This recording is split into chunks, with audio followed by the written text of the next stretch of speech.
Setiap orang yang bermaksiat maka itu menunjukkan kurangnya tauhid, apapun maksiatnya. Makanya para ulama mengatakan al-ma'siyah baridul kufr. Maksiat itu adalah konduktornya kekufuran. Karena saat dia bermaksiat, dia seakan-akan menganggap bahwasanya Allah tidak melihat, tidak mendengar, tidak mengetahui. Atau Allah melihat, dia menganggap Allah maha melihat, maha mendengar, maha mengetahui, tetapi dia lancang dengan pengetahuan, pendengaran, penglihatan Allah Subhanahu wa taala tersebut. Dia lancang terhadap Allah Subhanahu wa taala. Ya. Makanya para ulama mengatakan la taj'alillah ahwanan nadhirina ilaih. Jangan jadikan Allah zat yang paling lemah melihatmu. Artinya kalau dilihat manusia kita takut luar biasa. Yastakhfuna minan nas wala yastakhfuna minallah. Merasa takut dari pandangan manusia dan tidak merasa dan menyembunyikan dan tidak menyembunyikan dari pandangan Allah Subhanahu wa taala. Nah itu. Jadi kalau ditanya apakah itu menunjukkan kurangnya tauhid, maka iya, seluruh maksiat menunjukkan kurangnya tauhid. Mungkin pertanyaan yang paling utama dulu ditanyakan adalah apa hukum menonton sinetron, film dan semisalnya. Kalau seandainya si yang ditanya ustadz kah, penceramah agama kah, dia tidak mengatakan sejujur-jujurnya, berarti itu tidak sayang kepada kaum muslimin.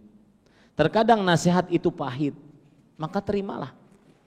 Maka jawabannya nonton sinetron, film hukumnya haram. Disebabkan beberapa sebab. Satu, yang ditonton adalah kedustaan. Dan Allah Subhanahu wa taala berfirman, "Wa idza ra'aital ladzina yakhuduna fi ayatina fa'arid 'anhum hatta yakhudu fi haditsin ghairi. Innakum idzan mislum. Innallaha jami'ul munafiqin wal kafirina fi jahannam jami'a." Jika engkau melihat orang-orang yang mengolok-olok ayat-ayat kami, yaitu berdusta di antaranya, mengolok-olok ayat-ayat Allah Subhanahu wa taala, maka jangan ikut duduk bersama mereka. Jika kalian duduk, maka kalian akan seperti mereka. Dan dusta itu dosa besar.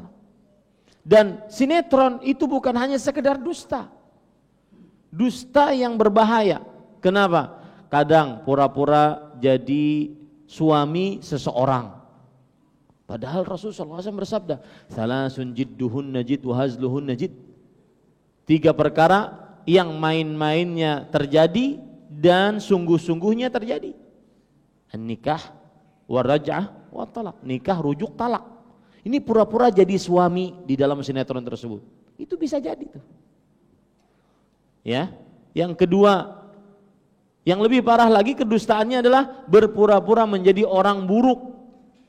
Dan keburukan yang paling parah adalah berpura-pura menjadi orang kafir. Itu jangan-jangan kafir nantinya. Keluar dari Islam, murtad. Dikhawatirkan seperti itu. Kemudian yang kedua, kenapa diharamkan menonton hal tersebut? Karena di dalamnya terdapat musik dan perempuan. Kemudian yang ketiga, anggap itu mubah. Anggap mubah. Orang tua yang dinasehati ketika nonton sinetron itu mereka berkilah, aku sembahyang sudah, puasa sudah, sedekah setiap Jumat sudah, menunggu mati aja, hiburan nggak boleh lah. Nah ini hujah mereka nih, alasan ya, hiburan nggak boleh aja sih Din. Ya, maka jawabannya para ikhwan yang dirahmati, kita ini hamba Allah. Ada aturan-aturannya. Ya. Allah menciptakan kita tidak sia-sia, tetapi ada aturan-aturannya. Rasulullah SAW bersabda, "Wa inna himallah maharimuh." Sesungguhnya batasan-batasan Allah adalah hal-hal yang diharamkan. Dan Rasulullah SAW bersabda, "Min husni islamil mar'i tarkuhu ma la ya'ni." Termasuk kebaikan keislaman seseorang adalah meninggalkan sesuatu yang tidak bermanfaat untuknya. Allahu a'lam. Dakwah semampumu.